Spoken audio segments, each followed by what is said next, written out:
सोचिए, आप सुबह उठते हैं, दरवाजा खोलते हैं, बाहर गली में लोग चल रहे हैं, किसी के हाथ में ताजी रोटी है, कहीं से बच्चों के हंसने की आवाज आती है, कहीं पानी के फव्वारे की आवाज। बाजार खुल रहा है, घर में खाना बन रहा है, स्नान घरों में भाप उठ रही है। सब कुछ बिल्कुल सामान्य है। और तभी कुछ अजीब सा महसूस होता है। हवा थोड़ी भारी लगती है, पक्षी अचानक शांत हो जाते हैं, कुत्ते भौंकना शुरू कर देते हैं, और फिर आसमान का रंग बदलने लगता है। नीला आसमान, धीरे धीरे धूसर, और फिर काला। लोग ऊपर देखते हैं, कुछ पल के लिए चुप्पी छा जाती है, और तभी आसमान से राख गिरने लगती है। पहले हल्की, जैसे धूल। लोग अपने कंधों से झाड़ देते हैं। कोई हंसकर कहता है, लगता है कहीं आग लगी है। लेकिन किसी को क्या पता था कि यह आग नहीं, प्रलय की शुरुआत थी। राख रुकती नहीं है। कुछ ही मिनटों में वह हल्की धूल भारी होने लगती है। लोग अपने सिर ढकने लगते हैं, आंखें जलने लगती हैं, सांस लेने में तकलीफ होने लगती है। आसमान अब पूरी तरह काला हो चुका है, सूरज गायब हो गया है, दिन रात बन चुका है। शहर की आवाजें बदलने लगती है। हंसी की जगह डर, बातचीत की जगह चीखें, कदमों की जगह भगदड़। कोई चिल्लाता है, पहाड़ पहाड़ से कुछ निकल रहा है। लोग उस दिशा में देखते हैं जहां सालों से एक साधारण पहाड़ खड़ा था।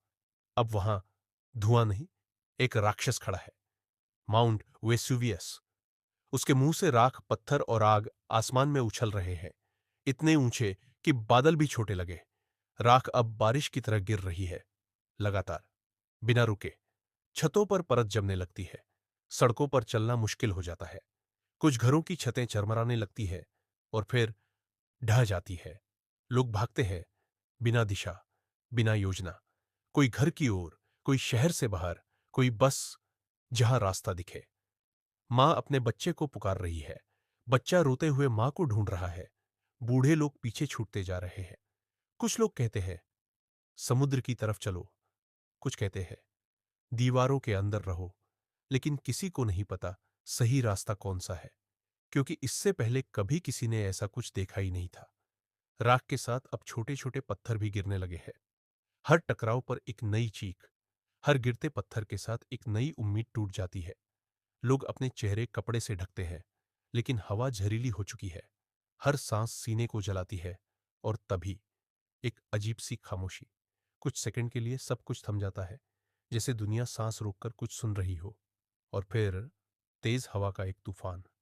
लेकिन यह हवा ठंडी नहीं है, ये जलती हुई है। ये राख, गैस और आग का मिश्रण है, पायरोक्लास्टिक फ्लो। ये इतना तेज है कि आंख झपकाने का समय भी नहीं देता। लोग दौड़ते हैं, लेकिन पैर जवाब दे जाते हैं। कोई दरवाजा खोलने की कोशिश करता है, कोई सीढ़ियों पर गिर पड़ता है, कोई अपने बच्चे को सीने से लगा लेता है। और उसी पल सब कुछ खत्म। कोई चीख नहीं, कोई दर्द नहीं, कोई समझने का समय नहीं। शहर एक ही सांस में खामोश हो जाता है। लोग जहां थे वहीं रुक जाते हैं, समय वहीं रुक जाता है। ज्वालामुखी की राख ने इस पूरे शहर को 13 से 20 फीट की गहराई तक दबा दिया था। हैरान कर देने वाली बात यह थी कि यह राख एक प्राकृतिक संरक्षक बन गई, जिसकी वजह से पोम्पेई दुनिया की नजरों से लगभग 1500 सालों तक ओझल रहा। साल 1748 में जब खोजकर्ताओं ने यहां खुदाई शुरू की, तो वे दंग रह गए। राख के नीचे दबा शहर वैसा ही मिला जैसा वो 79 ईस्वी में था। दीवारों पर बनी पेंटिंग्स और कलाकृतियां आज भी सुरक्षित थीं।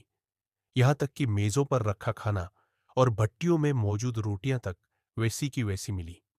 लेकिन सबसे चौंकाने वाली बात थी उन लोगों के प्लास्टर कास्ट। राख में दबे उन लोगों के शरीर तो खत्म हो गए, लेकिन उनके मरने की मुद्राएं वैसी ही पत्थर बन गई। उनकी आखिरी सांसों का डर आज भी उन ढांचों में साफ महसूस किया जा सकता है। आज पोम्पेई एक यूनेस्को विश्व धरोहर स्थल है। यह खंडहर हमें न केवल प्राचीन रोमन जीवन की झलक दिखाते हैं, बल्कि कुदरत की उस विनाशकारी शक्ति की याद भी दिलाते हैं, जो पल भर में सब कुछ राख कर सकती है।